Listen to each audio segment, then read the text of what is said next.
Muchas gracias al Pandora por acogernos. Además, que siempre es genial estar aquí, pero esta es como la época que es más bonita, ¿no? Porque de luz y todo, y es todavía más maravilloso. Y bueno, este es un número de dos celebraciones, una prevista y una imprevista. La primera son los 40 años de la entrada de España en la Unión Europea, que es el tema del número de mayo, y el otro es pues la sentencia del Tribunal Constitucional que anula la condena a ANO y la corrección de un malentendido, ¿no? Digamos. Y bueno, pues voy a contaros así algunas cosas que tiene el número, porque también es importante. Yo y estoy contento con cómo ha quedado. Me alegra mucho que además de que esté con nosotros ANO, que esté Víctor, porque en parte la idea del número es suya. O sea, yo lo que hice fue como robar dos ideas también, que era, porque me dijo Víctor, ahora hay una cuestión que es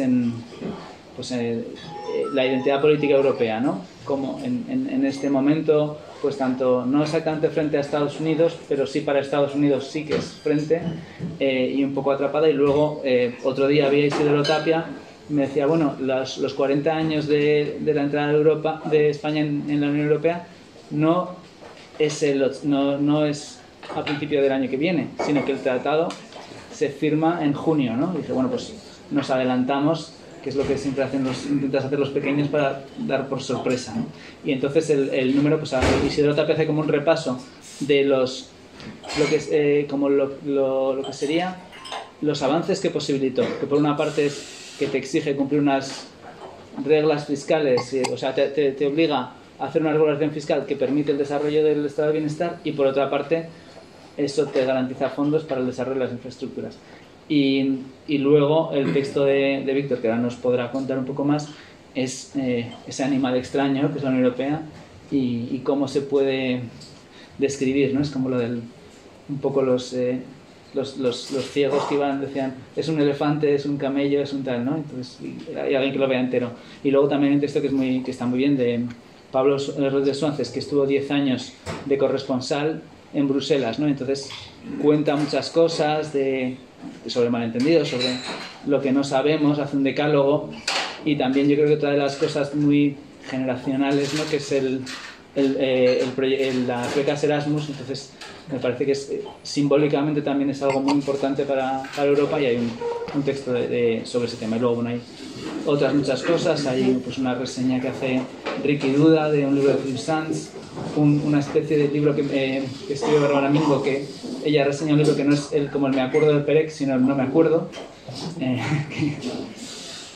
y bueno, otras muchas cosas. Y para empezar quería preguntarte, Víctor, tú hablas de pues nuestro artículo como de Europa como némesis, ¿no? Y una de las ideas que tienes, que dices que a veces se ha hablado de ella como objeto jurídico no identificado.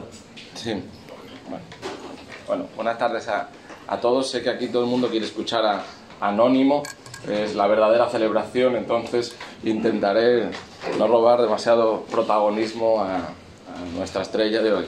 En cualquier caso, respecto a lo que me preguntabas, Dani, del objeto jurídico no identificado y de Europa, probablemente el que yo haya partido de eso tiene que ver con la deformación profesional de a mi pesar, ser constitucionalista.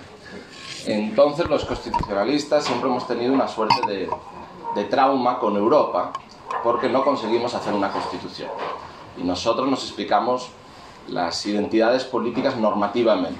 Para que exista un Estado tiene que haberse dado un poder constituyente exitoso, y a partir de ese poder constituyente exitoso hay una legitimidad en todo el ordenamiento jurídico. Si las leyes son legítimas es porque pudimos darnos una constitución. Y como todos sabemos, la Constitución Europea quebró. Y desde ese momento yo creo que la legitimidad de Europa ha sido, por eso es tan importante cumplir el derecho europeo, no una legitimidad de origen democrática, sino que la justificamos con una legitimidad en ejercicio. Es una comunidad de derecho, el derecho se cumple, genera bienestar, y por lo tanto esta entidad política es legítima. Lo que ocurre es que, si bien esa es una explicación para juristas, pues había dos tareas pendientes, o hay dos tareas pendientes. Uno, ¿cuál es la identidad? Si Europa es una identidad política, y luego, ¿qué es un europeo? Si somos europeos. Yo les recomiendo, hay una conferencia que está muy bien de hace pocos meses, de Sloterdijk en el Colegio de Francia, en la que se pregunta qué es un europeo, y dice él, bueno, un europeo podemos decir que es alguien que come más o menos estos kilos de carne, que tiene 0,7 hijos más o menos, y que los hace fundamentalmente en camas de Ikea. Y fuera de eso es difícil poder definir lo que es la identidad de Europa. Pues yo ahí lo que planteo, y que también tiene mucho que ver con conversaciones que he mantenido con Daniel y con otros colegas, es que precisamente desde la llegada de Trump, y desde que en buena medida desde esa administración se ve a Europa como némesis cultural, y aparte de forma muy explícita, ¿no? La identidad nos la están dando de fuera. Es decir, ¿qué somos los europeos? Pues tiene mucho que ver en cómo nos ven diferentes desde un proyecto político que está irrumpiendo. Y además de esto, otra cosa que creo que puede ser importante, ¿no?, al tomar la conciencia de que Europa es una némesis y que en buena medida es un reducto de cierta racionalidad, creo que Estados Unidos también nos enseña otra cosa, y es que la propia unión de los Estados Unidos está muy mitificada en su poder constituyente. Me refiero, Estados Unidos, para ser un país, necesitó una guerra civil, porque antes de la guerra civil la idea de "We the people of the United States" estaba en la Constitución, pero no era una idea compartida. De hecho, en el memorial de Lincoln en Estados Unidos, él dice que, hay una frase suya que impacta mucho, dice: yo no hice la guerra por abolir la esclavitud, hice la guerra por afirmar la nación. ¿Por qué? Porque se entendía que era un contrato entre estados, que la idea confederal estaba muy presente. Como en Europa sabemos que somos confederales porque desde que el Reino Unido se fue, porque del confederalismo te puedes ir, hay un derecho a abandonar la Unión, del federalismo no, porque afirmas un pueblo, el pueblo europeo, y por lo tanto no es un contrato entre estados. Nosotros seguimos siendo un contrato entre estados, pero hacemos un camino muy similar, en buena medida, al que precisamente Estados Unidos hizo. Una unión, uno de los grandes debates norteamericanos fue el que existiera una reserva federal y el que existiera un banco central, que fue algo que consiguió hacer triunfar Hamilton contra Jefferson y contra Madison.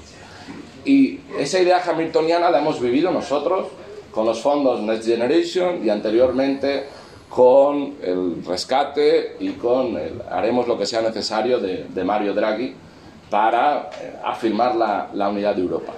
Y también decía que tenía mucho que ver con la guerra y con los esfuerzos bélicos, la unión de Estados Unidos, que yo creo que es una unión que verdaderamente se logra con Roosevelt y con el New Deal, y que tiene muchas similitudes con lo que está ocurriendo en Europa con respecto a Ucrania.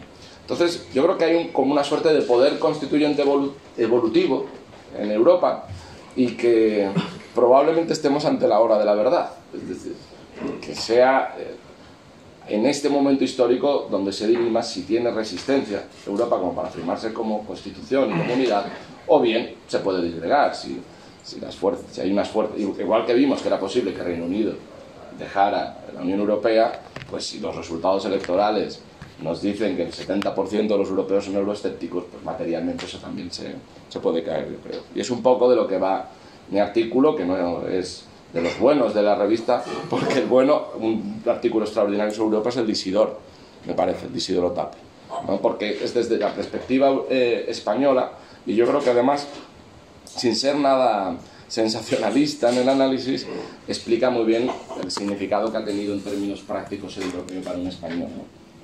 Es mucho. Sí, hay otra cosa que comentas, ¿no?, en esos pasos. Uno es un jurista sevillano, ¿no?, que es Pedro Cruz Villalón, y que es muy importante una aportación que hace precisamente en ese sentido. Es que Pedro Cruz Villalón, que fue presidente del Tribunal Constitucional y abogado general y es digamos uno de mis maestros porque fue catedrático en Sevilla. Lo que pasa es que es un hombre profundamente introvertido. Es de la casta de los andaluces hondos, ¿no? Y además, que es algo que también tiene un poco como sevillano Felipe González, que es el interpretar. Él habla, nunca concluye, la frase del todo dice algo muy inteligente en el aire para que los demás saquen sus conclusiones. Y yo creo que se le ha dado muy poca importancia a lo que significó Pedro Cruz Villalón en la crisis de deuda. Porque cuando el Tribunal Constitucional Federal Alemán eleva la primera cuestión al Tribunal de Justicia de la Unión Europea y le pregunta si el hecho de que el Banco Central Europeo pudiera respaldar la deuda de los Estados era algo compatible con los tratados de la Unión Europea, que era algo que era el futuro de Europa, se estaba dirimiendo ahí. Fue Pedro Cruz como abogado general el que dijo que sí, el que explicó que sí, pero hay una cosa que es muy bonita. Pedro Cruz se forma en Alemania porque se exilia en buena medida de España, en la dictadura, y se forma allí con el que era presidente del primer Tribunal Constitucional alemán, que era Konrad Hesse. Tiene una formación germana muy fuerte. Entonces él aquí hace el esfuerzo, porque entendía muy bien Alemania, y sabía que tenía que persuadir al Tribunal Constitucional alemán en un momento que no era fácil, el mandato de Merkel, que tenía que soportar el Banco Central Europeo la deuda de los Estados. Y él hace las conclusiones en alemán y las expone en alemán. Y eso sí, por ejemplo, que sí que es muy simbólico de una cierta comunidad europea, ¿no? Que viene de antes, que es el jurista español que se forma en Alemania y que 50 años después, cuando él se formó, ni se podía pensar siquiera que España podría formar parte de la Unión Europea de la forma que lo hizo, y que es capaz de convencer de dirigirse en alemán al presidente del Tribunal Constitucional alemán, no solo dándole argumentos en el fondo jurídicos, sino que el argumento que él mismo simbolizaba era muy fuerte. Y yo creo que eso se ha hablado muy poco, quizás por la timidez de Pedro y quizás por una falta de perspectiva nuestra, pero fue un gran momento europeo, ¿no? Y probablemente si no se hubiera producido esa decisión del Tribunal de Justicia, que abraza completamente la tesis de Pedro Cruz, pues la forma en la que hubiera podido salir Europa de la crisis crediticia no la sabemos, o no sabemos si hubiera habido forma, ¿no? Estaba pensando como de Tribunal Constitucional a Tribunal Constitucional, ¿no? Y te quería preguntar, Ano, porque bueno, pues la sentencia que salió hace unos días, ¿no? Hace como 10 días por ahí, y es curioso que tú cuando has escrito alguna dices ¿cómo me he acabado haciendo pues experto en algunas de estas cosas que no quería serlo, ¿no? Y qué es lo que más te ha llamado la atención de la sentencia, pero también de lo que ha generado, porque de eso sí que también has escrito y has reflexionado, ¿no? Tú hiciste una cosa sobre los medios y has seguido después cómo los medios lo han contado. Una cosa que me gustó mucho que tiene la sentencia es que por primera vez reproduce el desmentido. Si no sabéis de qué estamos hablando, haber estudiado, porque no vamos a dar los detalles. Ya sabéis que la web tenía un desmentido desde el día 3, que ha convivido con todo el proceso judicial y al que nadie le ha hecho caso, ¿no? Entonces cuando dicen, es que no se entendía, es que lo hicisteis demasiado bien y no se entendía. No, en la web lo que hay es un texto literal, aquí no estamos viendo ironías ni no. Entonces, la sentencia del Constitucional por primera vez recoge ese desmentido, como el párrafo más importante lo pone todo ahí, que me hace mucha gracia porque es como este lenguaje que utilizábamos entonces, como la grasa informativa, ¿no? Grasa como esta idea de algo que nos encanta pero no tiene ningún valor nutricional, ¿no? Las noticias, grasa informativa. Total, que ya me voy por las ramas. ¿Qué me habías preguntado? ¿Cómo se había contado? Sí.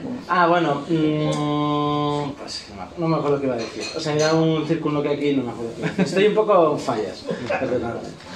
¿Qué hemos aprendido? No sé qué te iba a decir esto. Qué horror, ¿eh? Es que, ¿cómo lo había contado? Perdón, no solo será así. No, te decía que, por ejemplo, te habías convertido, decías, ¿no?, en algunos artículos como en alguien que tenía que estudiar cuestiones sobre la libertad de expresión, digamos, teóricamente, cuando tú lo que habías sido, pues como muchos artistas, digamos, un practicante sin más, ¿no?, digamos. Sí, claro, pues es interesante, la otra vez que estuvimos aquí hablando con Germán Teruel, ¿no? Él decía todo este discurso muy asentado en leyes, al que yo me he enfrentado, bueno, pues un poco sin quererlo y viendo, todavía no sé distinguir que es un juzgado de instrucción a que es un juzgado de lo penal, ¿no? Y he pasado por ahí, pero esto es una movida. La burocracia es el enemigo de la vida, básicamente, ¿no? Es que la burocracia penal y judicial es la negación de la vida y por lo tanto del arte, ¿no?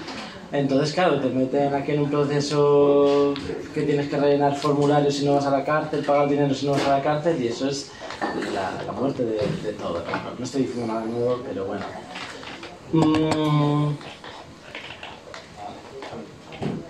Sí. ¿Tienes más preguntas? Yo puedo hablar más, pero... Sí. Vale.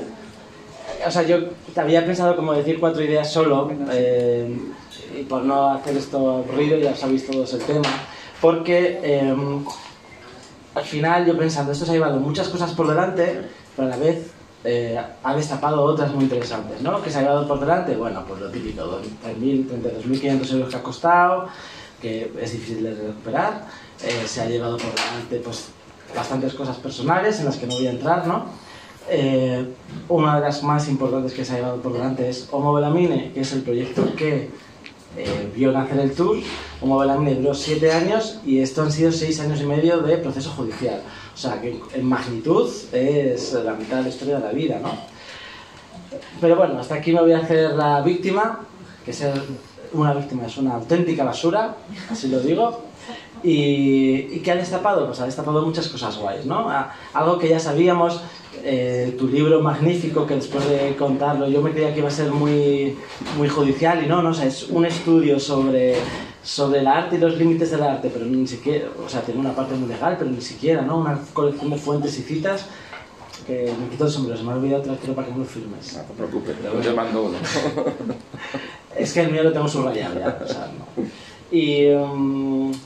pues bueno, cómo interactúa la moralidad y el arte, ¿no? Que siempre están ahí y al final los poderes siempre intentan... Los poderes desprecian al arte y a la vez lo quieren tener atado, bien atado, ¿no? Y lo que no pueden con la censura, tú lo dices en el libro, lo que no pueden con la censura lo intentan con la subvención. Pero bueno, aquí está la cuestión del arte como algo capaz desde la imaginación de cuestionar ciertos planteamientos morales. Arte es un término muy genérico, puede ser literatura, o sea, una historia sobre cosas abyectas, ¿no? Y, pongamos el caso reciente del libro de José Bretón, ¿no? Bueno, estamos aquí traspasando algo que es verdaderamente inmoral, como es matar a tus propios hijos, ¿no? Y esto causa un gran revuelo. Y el otro día en la tele me preguntaban, ¿pero cómo es posible esto? Di la respuesta corta, pero ahora me voy a resarcir de la respuesta larga. ¿Por qué es posible esta persecución judicial por un ambiente moral? ¿Cuál es ese ambiente moral? La moralidad ya no la establece la Iglesia desde que en el siglo XX las nuevas tecnologías de comunicación hicieron posible la aparición de la radio, la televisión, todo esto que ya sabemos, el cine, y sobre todo de una manera inorgánica. No era antes como la Iglesia, que tenía como unos mandamientos. Ahora la prensa es la que establece la moralidad común en base a lo único que la define. Yo aquí voy a ser muy crítico, luego si queréis me lleváis la contraria, que es el ruido. ¿Por qué es el ruido? Porque la propia tecnología impulsa a estar todo el rato haciendo cosas nuevas, y con las redes sociales ya ni te cuento, ¿no? Con internet. Entonces, bueno, esa es la única ideología y la única moralidad de la prensa. Para mí es el ruido. Aquí habrá periodistas que seguramente estarán, no, porque no sé qué, bueno, luego si queréis se abre turno de palabras. Y en torno a esto se generan debates que no tienen ningún tipo de sustancia ni capacidad de llegar a ninguna conclusión. No son debates morales, pero bueno, no hay nada por detrás más que el propio ruido del debate, ¿no? No hay una búsqueda de nada en sí. Y pues sobre esto se generan ciertos consensos morales que son los que definen pues nuestro pacto moral. Moral es lo que nos une como grupo, ¿no? Lo que nos hace que seamos parecidos y lo que hace posible al chiste magnífico de en que se parecen un catalán y un vasco, en que los dos son españoles, ¿no?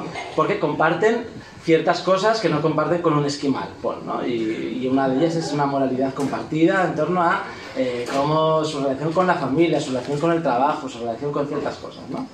Bueno, aquí estoy dándome las de teoría, pero total, ¿cómo es posible esto? Pues por una convicción mediática, especialmente en torno al caso de La Manada, el cual, desde el punto de vista de esto que era una ironía ambigua, que no afirmaba nada, ¿no? En el caso del Tour, pues ya se vio como que estaba traspasando algo moral que no se sabía qué era, no traspasaba nada, o sea, era una tontería bastante grande, en verdad. Pero bueno, pues ya se interpretó como que se había traspasado una moral, y una vez que esto está interpretado por los curas, es decir, por la peña que da las noticias con cara circunspecta y corbata y traje tal, pues aquí se está estableciendo el límite de la moralidad, ¿no? Igual que hacen los curas, pues me vais siguiendo. Bueno, pues por eso es posible. Los medios de comunicación de masas son los que establecen una nueva moral y han decidido que aquí se había traspasado. Entonces la justicia va siempre al albur de la moralidad. No puede dictar cosas en su contra, es muy difícil. En fin. Y bueno, esto es una cosa de las que quería decir. Y en realidad, poco más. Sí que también otro debate otra enseñanza interesante, ¿no? Es como ahora que el Constitucional, después de años de trabajo, que ahora entraremos en algo bastante interesante, ha puesto esta sentencia, de repente ya es como que ya puedo salir en la prensa, ¿no? Y en relación con esto, ayer salió un artículo en El Mundo que me hizo una periodista, una entrevista, y relaciona la moral, ¿no? Y por primera vez se puso en duda lo sagrado. Y esto es bastante harto. Quiero decir, por primera vez se puso en duda el elemento sagrado sobre el que se ha constituido nuestra moral en los últimos 10 años. Si queréis soy más explícito, ¿no? Pero bueno. Pues bueno, el caso de La Manada ha definido la moralidad de España en los últimos años, ¿no? Pues por primera vez estos días se está cuestionando, no el caso en sí, se está abriendo una puerta, y esto es el trabajo de cuestionar la moralidad. No se está afirmando nada, se está cuestionando, y eso es lo gordo, ¿no? Porque ahí es donde juega la ironía no afirma, cuestiona. Esto es lo que la hace magnífica, porque todo esto, ¿es que para hacer una bromita? No, la ironía no es ninguna broma, la ironía es cuestionar. De la cuestión, ¿cómo? O sea, del hecho de preguntar, se pueden destapar, si se hace bien, se pueden destapar contradicciones, de esas contradicciones uno se defiende riéndose, ¿no? En plan, me voy a... porque pueden ser chocantes. Y ahí es donde puede salir el humor de la ironía, pero es como una cosa secundaria, ¿no? Y al final la ironía sirve para cuestionar la moral, o cuestionar lo que sea, tratar temas serios, y además como un detector de ciegos morales, de gente sin sustancia y sin corazón, y de certezas y dogmas. Yo invito a todo el mundo, además ahora ya un poco da igual, que le hable de altura a la gente, y si no, eso no, porque no sé qué, no merece la pena estar con esa persona. Así lo digo, ¿no? Yo creo que ya está. Porque pasa con esto y va a pasar con otras cosas. Y ya me voy a callar. Solamente voy a lanzar un guante. Otra de las cosas que han destapado es... hay ciertos medios, sobre todo de izquierdas, que no tratan este caso, lo siguen sin tratar, pero hay otra mucha gente que durante el camino se ha ido sumando. Aquí estamos. Y me parece muy bonito este encuentro ahora, con esto ya acabo, porque la última vez, creo que vine a la presentación de Letras Libres, que fue en octubre, puede ser, que justo era la de Víctor, y vinieron un par de letrados del Constitucional, y tú me dijiste, mira, cuando salga la sentencia tienes que esperarlo mejor, porque la chapa que les estamos dando a los del Constitucional es que no puede salir por otro lado, ¿no? O sea que tú ten fe y tal. Ya, pues 5 meses después que nos volvemos a ver aquí, justo ha pasado, así que quiero dar las gracias a Víctor por este concreto, también a Daniel por su apoyo desde Letras Libres, que por cierto es una revista magnífica que yo ya seguía de antes de ser colaborador y os invito a suscribiros y que os llegue a casa, porque es todo lo contrario, bueno, que ya la conocéis todos los que estáis aquí, ¿no? Es todo lo contrario a lo que he dicho de las noticias y no sé qué. Se tratan cosas que en general son importantes para el momento, pero no están pagadas a la actualidad, que la actualidad son los árboles que te impiden ver el bosque. Entonces hay aquí reflexiones y buenas firmas, yo las recomiendo, aquí está para que os hagáis suscriptores y de todo. Y después de este pequeño speech, también hay por aquí mucha gente. Gracias a todas por venir a celebrar, en concreto a quienes os conozco, que os habéis sumado en estos últimos 5 años, que han sido muy difíciles, sobre todo por una cosa, porque habéis desafiado la moral del grupo, y eso es lo más valioso que se puede hacer en estos tiempos de cacerías digitales y linchamientos. Así que bueno, no os voy a nombrar, hay muchos por aquí, ya se lo sabéis. Gracias.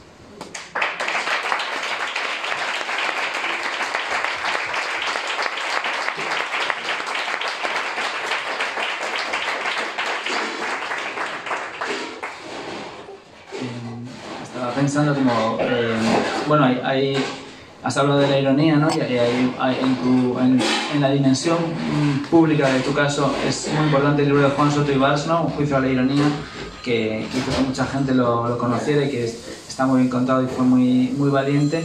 Y luego el libro de Víctor sobre la libertad del artista en Atenaica para mí es como una especie de manual, es un libro súper útil, que es un placer leerlo y al que siempre vuelves y aparece allí tu caso. Y luego te quería preguntar, pues bueno, ¿qué importancia tiene para ti la sentencia? ¿Cómo la...? Sí, bueno, la primera que es... Yo solo he conocido a dos que se llaman héroes de la libertad de expresión, que es una frase muy de los estadounidenses, ¿no? Hay un librito, pues viene Mohamed Ali cuando ganó ante el Tribunal Supremo el derecho a la objeción de conciencia, ¿no? Para no alistarse en el ejército por su fe musulmana y tal, y tú eres ya un poco un héroe de la libertad de expresión. Conocí a otro que es un coñazo, al contrario que tú, que fue el tipo italiano que consiguió quitar durante un tiempo los crucifijos del aula del Lauzi, del aula de las escuelas de la República, y lo conocí en un congreso sobre ateísmo y constitución, y era mucho peor que los curas, era un auténtico cura, que hay que volver a poner los crucifijos porque este señor no puede llevar razón, pero en tu caso no, y la importancia que ha tenido, total, bueno, primero tú simbolizas una cosa que los profesores de Derecho y los juristas tendríamos que tener muy presente, que es la maldición de la gitana pleitos tengas y los ganas. Es decir, un proceso penal es destructivo, lo ganes o lo pierdas. En tu caso creo que es evidentísimo. O sea, nada te compensa la alegría de ahora el haber un proceso de las características que tú has vivido, ¿no? Porque se une lo costoso que es un proceso penal en todos los sentidos con la manera en que fue tratado mediáticamente durante mucho tiempo, porque creo que el despertar de muchos llegó cuando vimos que era algo clamoroso, y en buena medida también porque nos pusisteis en conocimiento de ello. Importancia, pues para mí creo que es la sentencia sobre libertad artística más relevante del Tribunal Constitucional, y es una sentencia por unanimidad y del Pleno. O sea, que es una sentencia que es un antes y un después. Por eso digo lo de un héroe de la libertad de expresión. Es decir, si antes teníamos dudas sobre si la libertad artística es distinta a la libertad de expresión, y cualquier juez, no el Tribunal Constitucional, cuando se enfrente a un litigio donde está el arte de por medio, tiene que interpretar, saber que en el arte hay un doble sentido, que hay ironía, que hay figuración, que es algo que no estaba tan claro, pues ahora sí. Es decir, es un sí basado en que van a citar esta sentencia. Yo creo que el valor es importantísimo.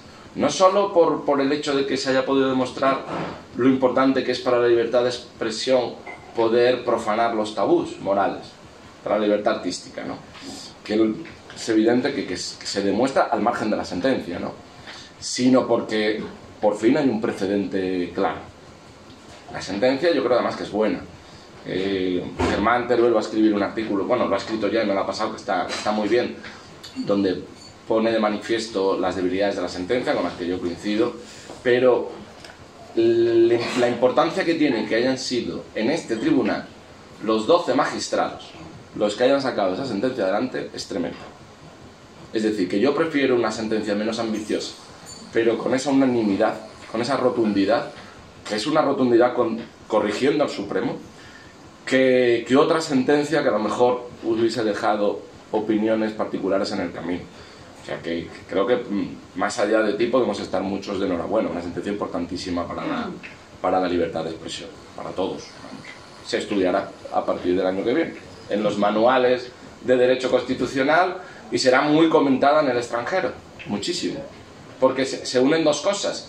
No es solo sobre libertad artística, sino que es sobre una performance a través de Internet, que es algo todavía más significativo y más novedoso. O sea que en ese sentido te hemos sacrificado a Anónimo para el bien del derecho constitucional.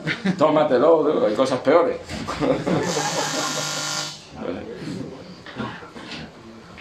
Hay una cosa que viendo ahora estos días, ¿no? Con cómo se contó en ese momento, y es muy curioso que muchos ya estaba, claro, lo estaban contando, ya estaba el desmentido, y era un poco una cosa un poco de Magritte, ¿no? Porque era como que estaba el desmentido, pero no es verdad, ¿no? O no le hacían caso, ¿no? Por ejemplo, recuerdo una cosa que ponías, creo con Mame Mendizábal, y uno que hablaba, que era el que había contado la noticia en el periódico de Cataluña, y era como que tenía todos los datos para interpretarlo correctamente y no lo interpretaba, ¿no? Eso me fascinó. Vuelvo a responder con ¿por qué es posible esto? Y es, de nuevo, este pacto moral que ha surgido en los últimos años, contra el cual ir era muy difícil.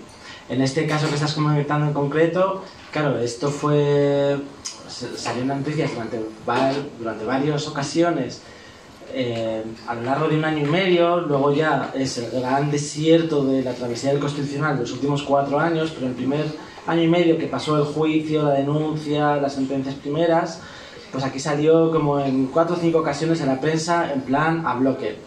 Hay una expresión muy buena que le debo a Una noche de borrachera con Ernesto Castro, que dice, no, la prensa es un cienpiés mediático, haciendo alusión a esta película, El cienpiés humano, que ya sabéis que es una película de ciencia ficción grotesca en la cual un profesor loco intenta unir a varias personas por el ano, ¿no?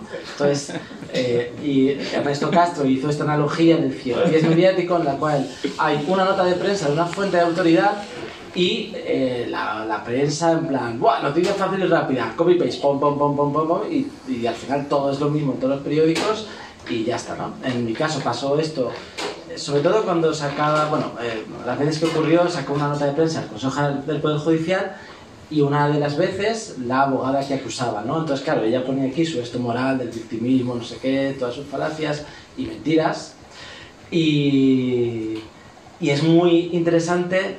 Claro, entonces ya estaba el desmentido, o sea, lo que había en la web, cuando mirabas, si tú entrabas, era el desmentido. ¿Podemos pedirle a la gente que haga ese chequeo, esa comprobación de entrar a la web? No, porque bueno, y dices, bueno, ya lo han visto los periodistas, yo me fío de ellos, ¿no? Había un comentario en Twitter, yo soy fanático de los comentarios, no, esto era de Facebook, me leo todos los comentarios, y ponía, pero es cierto, he visto hoy que han dado han hecho un tour por la Pamplona de la Manada, y otro le respondía, pero es cierto esto, en el telediario lo dieron, ¿no? Ya está.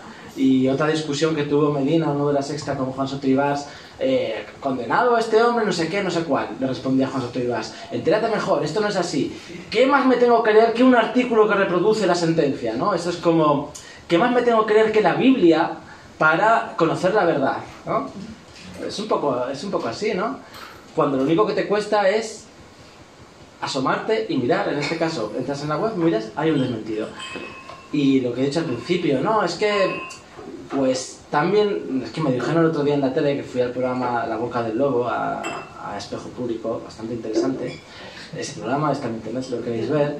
Me dijo alguien, bueno, es que esto, no, me dijo Susana Riso, esto está demasiado bien guionizado, y tan bien guionizado está que no lo ha entendido nadie. Y no, la cuestión es que no se ha querido entender, porque lo que ha habido en la web durante todo el proceso penal, o sea, todo el tiempo, menos los primeros 3 días, ha sido un desmentido que no era irónico, era literal.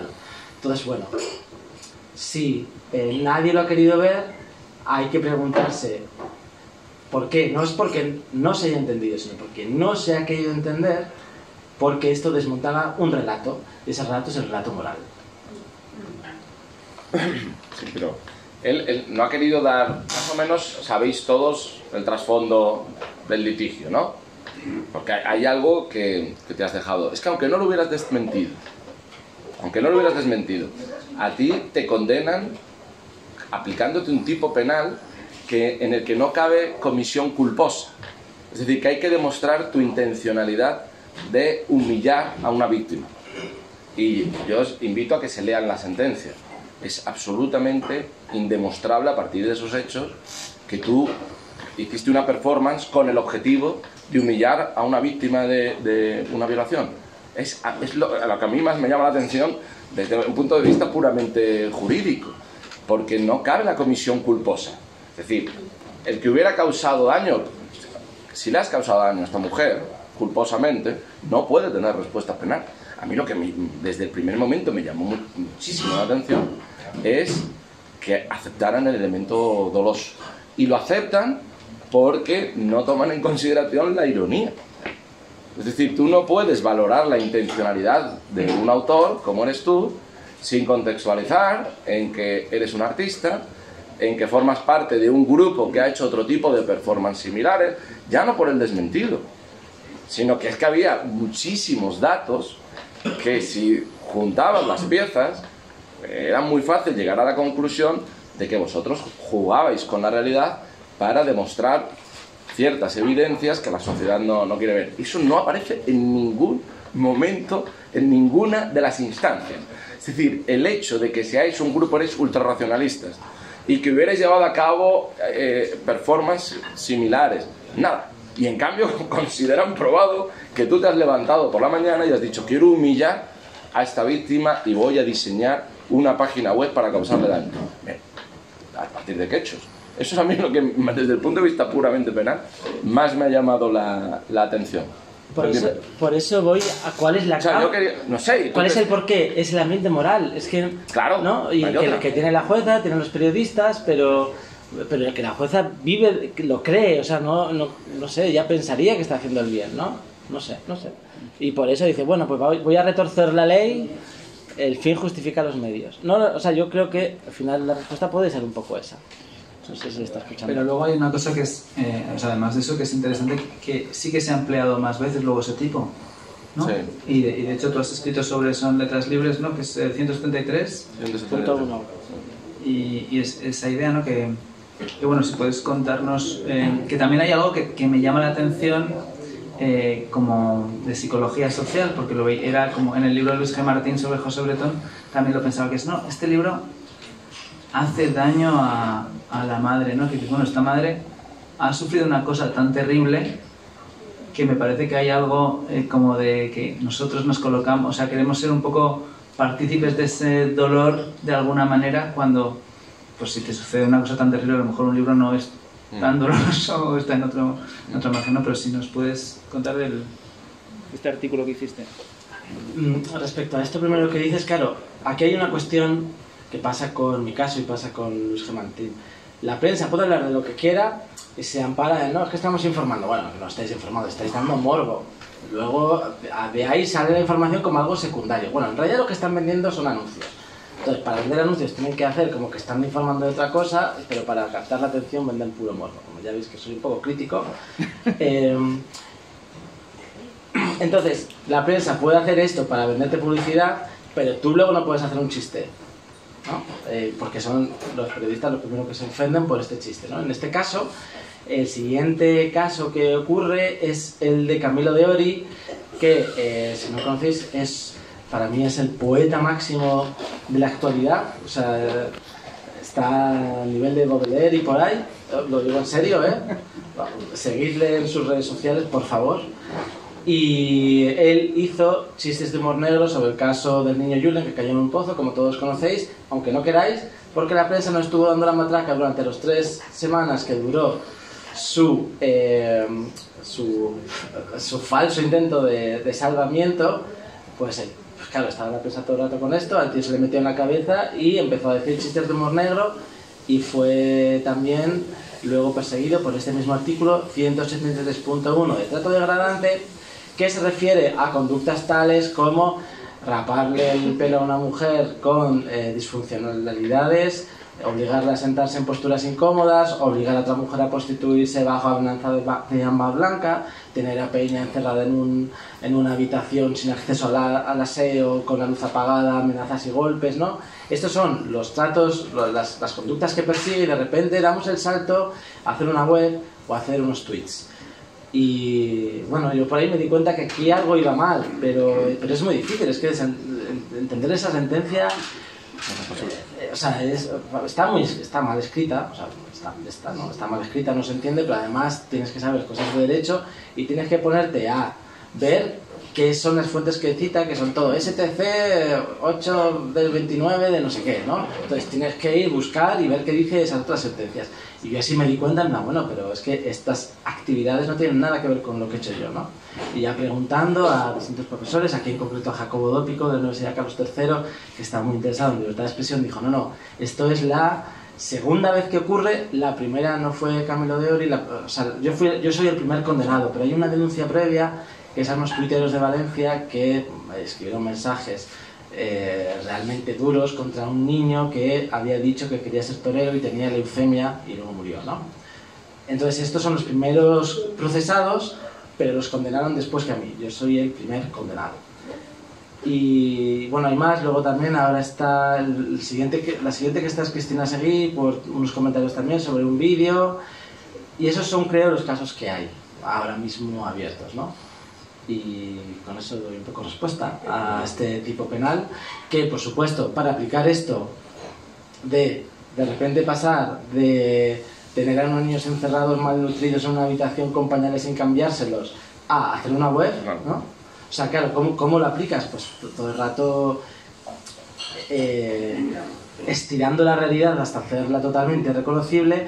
Y es curioso porque realmente la condena es por una crítica a los medios, aunque es presunta crítica, ¿no? Esto es la primera sentencia.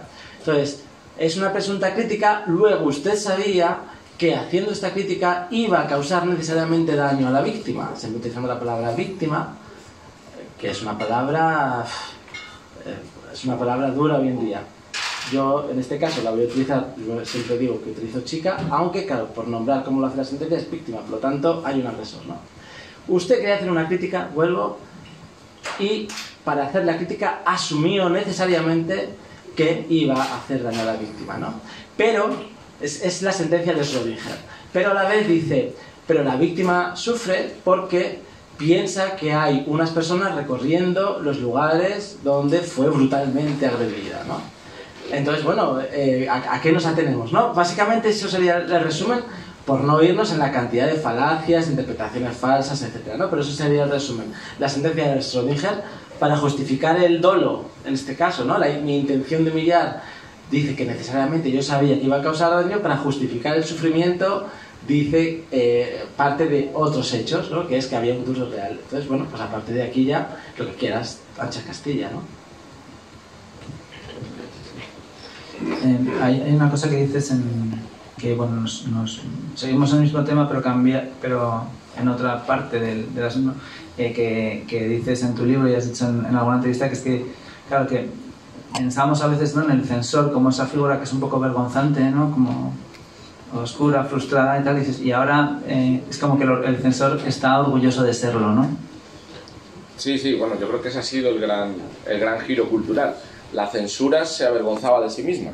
De hecho, en cualquier dictadura hay una negación de la censura. Vemos, aparte hay mil documentos. En la censura franquista, en España se decía sistemáticamente por parte de la administración que no se censuraba, porque ser censor era algo que te desprestigiaba socialmente, incluso cuando lo hacías desde el propio aparato estatal. Y ahí yo creo que se produce un giro, primero en los campus universitarios norteamericanos, ¿no?, donde por primera vez encontramos la figura del censor orgulloso de sí mismo. ¿No? Este profesor lo hemos echado por lo que decía. Y eso que estaba como atrapado en los campus, con la era digital, pues es como que ha contaminado al resto de la sociedad. Y hay orgullosos censores. La censura ya no es algo que mucha gente repudie, sino que dice, conseguimos que no se representara esta actuación. o este escritor no ha vuelto a publicar en determinada editorial. Y se junta una cosa, Daniel, el hecho de que la censura no avergüence con la idea que tú has padecido, una falsa idea jurídica, que es que existe un derecho a no sentirte ofendido. Si a mí me ofende un libro, hay libros muy ofensivos, a todos nos ha ofendido un libro, pues de pensar que esto que es ofensivo lo tengo que soportar, a creer que el ordenamiento jurídico tiene que castigar al que me haya ofendido por el mero hecho de ofenderme, ¿no? Y es un poco pues el caldo de cultivo cultural en el que se mueve la juez de tu sentencia, unos argumentos. Y luego es muy curioso que, por ejemplo, en el número tenemos un texto que es sobre Columbia, ¿no? Y todos los problemas que hay en la universidad. Y, claro, entonces, ahora, por ejemplo, tienes a una especie de defensa o pseudodefensa de la libertad de expresión, ¿no? En las redes, y se puede decir lo que se quiera y estás contra esa dictadura woke. Al mismo tiempo coges a un tío que ha protestado y te lo llevas sin presentar cargos a una prisión en Mississippi, ¿no? Que no sabes nada de él, y alimentada desde ese discurso y diciendo en Europa hay un problema con este asunto que puede ser también real en algunas cuestiones, ¿no? En discursos del odio. Entonces me parece que es muy desconcertante eso. A ver si tú eso me lo aclaras. Bueno, sí, ¿no? Yo creo que en Estados Unidos en eso hay una esquizofrenia, porque por un lado se construyó la idea, desde el asalto al Capitolio, las redes sociales incorporaron un filtro muy severo en sus normas de la comunidad. Y entonces el Partido Republicano abanderó la idea de la desregularización del discurso en redes. Es decir, todo aquello que sea discurso lícito tiene que estar permitido en las redes, y las redes no pueden tener un criterio propio. Que es algo muy paradójico, porque lo normal es que la idea regularizadora, es decir, decir a las redes lo que pueden o no hacer, la tendría en unas circunstancias culturales distintas que haber enarbolado el Partido Demócrata, y la desregularizadora el Partido Republicano. Pero es el Partido Republicano el que dijo hay que regular a las redes. Pero al mismo tiempo ese partido, por ejemplo, el Partido Republicano en Florida aprueba una ley que luego ha sido declarada contraria a la Constitución por la Corte Suprema, que prohibía moderar a las redes sociales de más de no sé cuántos millones. Pero ese mismo partido eliminaba libros de las bibliotecas del Estado y hacía una lista de determinados títulos que no podían tener acceso a los menores. Me refiero que paralelamente al discurso anti-woke emerge una cultura censora muy dura, y además con otra cosa, con los instrumentos represivos del Estado. O sea, que probablemente en ese juego de acción-reacción pues se pueda salir perdiendo dos veces lo que está ocurriendo. Estaba pensando también en un artículo que escribió Ricardo Duda en el Objective el otro día, que era sobre tu caso, y entonces él decía pues que estaba en una cena, no sé qué acababa de decir, entonces se ponían a hablar del falso Tour de la Manada y decían, bueno, pero de todas formas Homo Belamine se ha derechizado. Y ¿qué respondes a eso? Yo vuelvo a decir que el Tour de la Manada os puede iluminar personalmente, y os invito a que habléis a todos vuestros amigos y conocidos de él. Bueno, no queréis conflictos, ¿no? Pero bueno, si hay alguien que no, es que esto no sé qué, los fachas, a tomar por culo. Hay gente que no merece la pena, así os lo digo. O sea, bueno, a mí me ha pasado, claro, esa gente se ha ido de mi lado, obviamente, pues ya está, adiós, ¿no? Es una de las cosas buenas que he sacado, ¿no? Y me he juntado con otro tipo de personas con las que igual no me hubiera juntado, yo qué sé, ¿no? A saber dónde hubiera acabado. Pero bueno, es que eso es el dogma. La ideología es el camino contrario a la verdad. O sea, la ideología es elegir creerse una mentira para creer una cierta trascendencia de qué, o sea, no sé, porque claro, no hay ya religión, entonces hay que creerse otras cosas, ¿no? Y nos creemos la ideología, la religión era una mentira en sí, una mentira más o menos bonita, con sus mitos, no sé qué, y ahora tenemos otra cosa que nos enfrentaba con unos que estaban lejos, los judíos, ¿no? Nos enfrentaba con esa gente, los musulmanes, no, pero ahora nos enfrentan las ideologías con la vecina del quinto, y eso es lo En la cruzada ya no hay que irse al Imperio Otomano o quien fuera, ¿no? Las cruzadas son de antes. Estoy haciendo un anacronismo brutal para que se vea que soy un intelectual en todo a 100 a pesar de todo.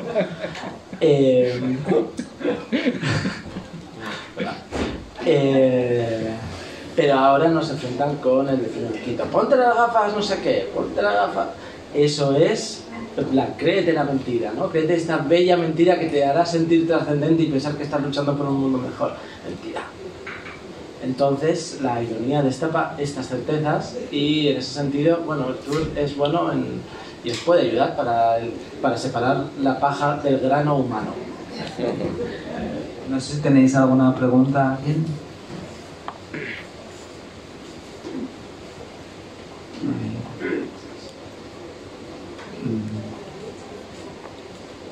Pues no sé si teniendo aquí sí. Y una cosa que también he pensado que claro, en estos procedimientos que a mí me gustan mucho los que haces, que por ejemplo en el libro de Juan y en otras cosas que tú has escrito cuentas un poco, ¿no? tu genealogía, pero a veces digo, claro, esto se basa mucho también como en la sorpresa, ¿no? en jugar con la expectativa. Y ¿cuánto tiempo se puede seguir haciendo? Dices, ahora que me he hecho tan famoso con esto, ya tengo que cambiar y hacer otra cosa, ¿o no? Salió esta cuestión parecida. ¿Qué vais a hacer a partir de ahora, no? Yo desde que conozco esto ya tengo la cabeza llena de cosas para hacer. O sea, es como que ya me han vuelto a venir y bueno, ahora ya desde luego no vamos a ser un grupo tan desconocido. Tampoco es que el caso del Tour de la Manada sea súper famoso, ¿eh? Lo único que aquí, porque nos interesan estas cosas jurídicas, nos interesa la libertad de expresión, pero bueno, si sales a la calle nadie lo conoce, ¿no? Pero es cierto que la gente relevante, periodistas, esto sí, o sea que ya no es tan fácil colarla. Pero se siguen pudiendo hacer cosas de otra manera. Ya veremos, no sé qué pasará, pero ya iremos viendo. Y si haces como el backstory, dices, la primera vez que se me ocurrió hacer esto, o como... O sea, se te ocurrió una broma porque eras un bromista que de repente hace arte con eso, ¿no? Que, por ejemplo, en el diccionario de cine de Fernando Trueba dice, no sé si... o sea, dice Buñuel, que es, no sé si es un gran director o el mejor bromista de la historia del cine, ¿no? Y luego eso evoluciona como una expresión artística, o admirabas a gente que hacía esto y pensaste que era tu manera. Bueno, yo siempre digo, claro, Buñuel es el inicio de todo esto, el magnífico libro de memorias, esto lo habré dicho 800 veces, el libro de memorias de Buñuel del 82, Mi último suspiro, en las que básicamente se dedica a hacer bromas aquí y allí, y dije, pues yo quiero hacer lo mismo, y aquí estamos, o sea, que la culpa de todo esto la tiene Buñuel. Buñuel, San Buñuel, estás en el cielo. Tendrías que haber dicho a la jueza. ¿Eh? Tendrías que haber dicho a la jueza. No sabrá quién es Buñuel, ¿no? Es que... Y además que la localidad de Buñuel está en Navarra. Pues todo claro, ten en cuenta que nos jugaron en Pamplona, todo eso, ¿no? Pero no sabrá quién es Buñuel esa gente. Bueno, la jueza que luego fue nombrada decana de Pamplona, en plan, hizo esta sentencia inconstitucional, dolosa y sinvergüenza, y luego la nombraron decana de Pamplona. Dolosas son calumnias, ten cuidado, no te vayas Bueno, a meter. Pero es dolosa, podemos... es objetivamente dolosa. Bueno, no sé, Bueno, tú sabes. Pues pongan un pitido en la... Es una broma, es una broma. Nos hemos reído. Bueno, por lo menos es inconstitucional. Sí, eso está claro. Entonces está hizo claro. una sentencia inconstitucional. Y dolorosas, querido. Dolorosas, sí, que se me olvidó el robo. Y luego la nombraron decana de Pamplona. Ojalá esta charla fuera allí en la universidad para meter un poco de presión, pero es difícil. Bueno, yo quería, la charla me gusta mucho y quería preguntar que ese pelo que me llevas, ¿a qué se debe? ¿A la reivindicación de un modelo mío? Se debe a que soy un sex symbol. Luego os paso mi tarjeta. Yo creo que te podrías cambiar el peinado como hacen los futbolistas cuando ganan la liga o algo así, ¿sabes? De estas de hombres, mujeres y viceversa, así, estas de como un poco para el recochineo. Aunque igual te puede salir cara la broma, ¿no? O sea, que me cambie a peinados a la última moda, ¿no? ¿Quieres decir que esto es una broma interna que conoceréis? ¿Alguien que no conoce esta broma? Vale, peinados a la última moda es una de las cosas por las que yo estoy condenado, y es que en la web sale, es que ya lo sabéis el resto, sale la expresión 5 jóvenes con peinados a la última moda, no sé qué, y me dice la abogada acusadora, esto también lo dije en la tele, lo sabía toda España, ¿no? No es menos cierto, pues, esta forma de acusar en forma de pregunta, que usted con expresiones como peinados a la última moda quería ensalzar la figura del mismo de la monada. Y yo dije, esto ya pasó de moda con el Dioni de Carmela, ya lo tenía pasado de moda en los 90, y yo lo llevo ahora, ¿no? Me está usted en la quiebra. Entonces sí, ahora tendré que ponerme el peinado Cristiano Ronaldo. Que alguien haga un Photoshop, no lo voy a hacer de verdad. Sí, me parece lo más chocante de todo el proceso es como, claro, ya pasamos de lo que es una especie de entendimiento del tabú de sobre esto no se puede hablar de ninguna manera, aunque la intención sea buena, ¿no? En el espejo público, en el programa este que pusiste, un poco era la sensación esta de la chica esta, que era Carla, la Cariote, ¿no? La que decía, bueno, yo creo que claro, si esto le afecta de alguna manera, ¿no?, a la víctima, pues no se debe hablar, ¿no? Aunque la intención fuese irónica y todo lo que tú quieras, pero es que lo más, digamos, heavy es que dentro de la propia sentencia, la abogada de la víctima, realmente es que no entendía la ironía, o sea, porque poniendo ese ejemplo ponía de manifiesto que es que no era una cuestión tampoco de tabú, sino que no estaba pillando la ironía más elemental. No, aquí no, o sea, que no hay nada que entender. O sea, este caso lo resumes en una frase. O sea, en un tuit se resume. No hay nada que entender complicado, porque es la única acción de las que hicimos que explicamos. No había nada que entender. Lo que pasa que había por detrás varios miles de euros. Eso es lo que hay que entender. Y ya está. O sea, pues vamos a decirlo claro. Entonces, claro, esa señora yo le he pagado 10.000 euros. Le seguía pagando a día de hoy 100 euros cada mes. Y la última vez que los pagué, yo pagué 100 euros y me quedé con 18 en la cuenta. Porque vamos, soy así de pobre, pero me da lo mismo. O sea, yo estoy feliz, soy pobre y feliz. Pero, o sea, quiero decir que yo le seguía pagando 100 euros al mes. Entonces, en el momento en el que me ponen esto, o sea, dejo de pagar este dinero que 6 años después le sigo pagando. Claro, pues yo me creo que ¿qué quieres? Bueno, es que yo no haría eso, además. O sea, esto es una reflexión que yo he hecho muchas veces. ¿Recibiríais en vuestra cuenta cantidades del orden de los 3.000, 6.000 euros hasta llegar a 15.000 a una de las personas y 10.000 a otra de las personas? ¿Recibiríais en vuestra cuenta de banco este dinero? Es que esto habla mucho de la catadura moral de quien ha estado enfrente y quien no se puede tocar, ¿no? O sea, yo aquí lanzo esta pregunta, pensad, o sea, no le estás robando a Mancio Ortega, ¿sabes? Y además es robar porque sabes lo que hay detrás de verdad, no es que no lo entendimos, no, a ver, y si no lo entiendes, haber estudiado también, es que, o sea, si eres una abogada que pones una denuncia, pues te estudia lo que estás haciendo, y si en la web lo que hay en ese momento es un desmentido, lo tendrás que tener en cuenta. Si eliges poner una denuncia falsa, pues sabes lo que estás haciendo, ¿no? Claro, te ganas 10.000 euros, tienes la corriente de opinión a tu favor, y es que me pongo a hablar de esta tía. Yo estoy muy contento porque el otro día en la televisión la vi caer, ¿no? No se atrevió, no sé si habéis visto este programa, la abogada no se atrevió a hablar conmigo y o sea, estaba convulsionando en directo y se fue en un momento dado porque no quería hablar conmigo.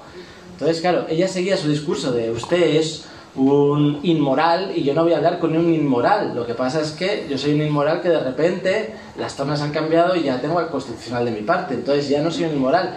Ya me han abierto las puertas de la polis, pero, o sea, me la han abierto para que entre un tráiler, ¿no? Entonces, si tú estás en la puerta de la polis diciendo, no, no sé qué, no, ya esto ha cambiado. Entonces yo la vi caer en vivo y estoy tan... O sea, ya hice un check en mi lista de venganzas, ¿lo digo?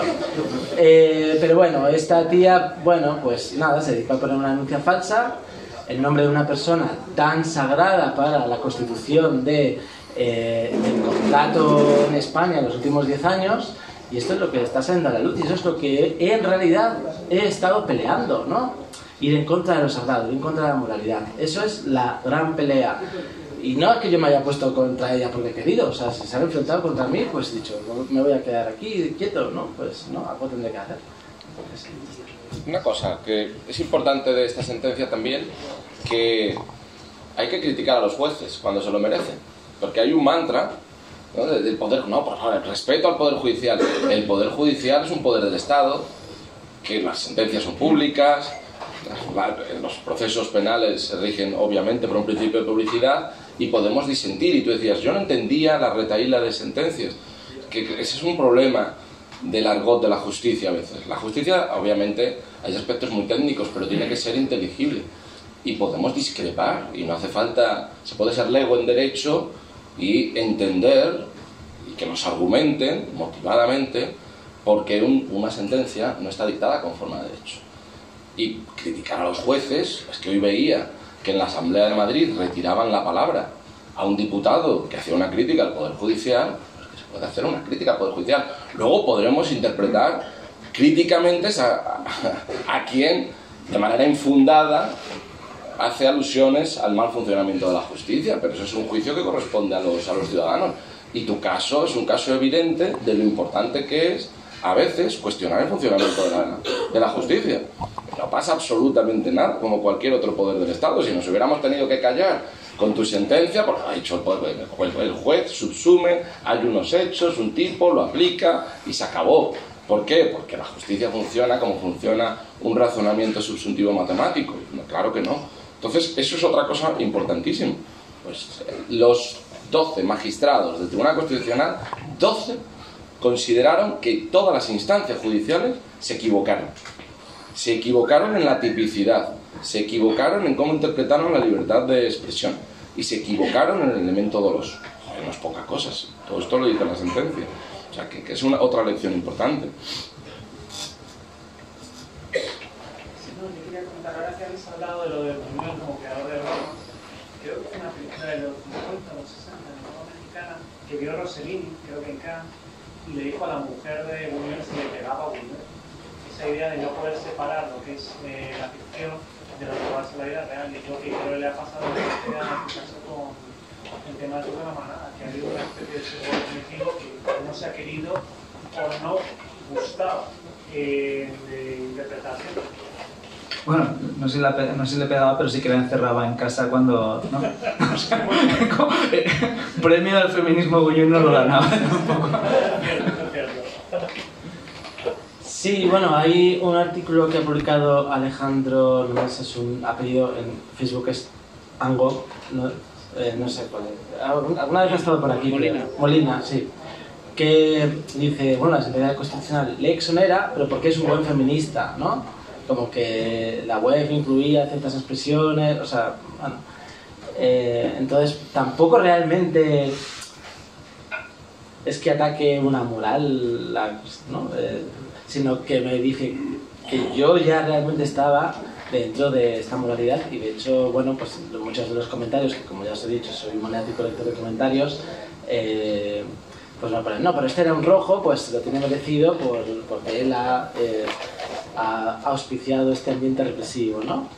Entonces, bueno, ahora me salva porque yo precisamente era ese rojo, este rojo, o sea, rojo yo no soy, pero por que nos entendamos, ¿no? Pero, lo que sea. ¿Me habéis entendido con este argumento? Decía Pablo Iglesias en uno de sus últimos libros, todo es política. Bueno, si tenéis alguna pregunta más. Poco se ha hablado de Europa, ¿eh? Poco se ha hablado de Europa. Europa. Sí. ¿Quieres que te pregunte de Europa? No me estás, no, anónimo, mucho mejor. Pero bueno, tenéis revistas donde sí se habla de Europa. También tenemos algunos ejemplares del número de octubre, que hay un artículo que está muy bien de Anoso, que conmemoraba los 100 años del Manifiesto del Surrealismo, entonces como una historia gresca literaria, y así pues también para estar. Pero bueno, el número este yo os lo recomiendo y creo que os va a divertir. Y luego, pues muchas gracias al Pandora. Vamos a brindar por Ano. Hemos pillado unas botellas de cava. Entonces, bueno, pues brindamos. Muchas gracias a Víctor y a Ana por acompañarnos. históricos.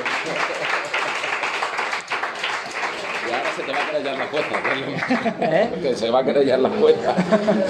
Dolosa prevaricadora. Ten cuidado, tío, con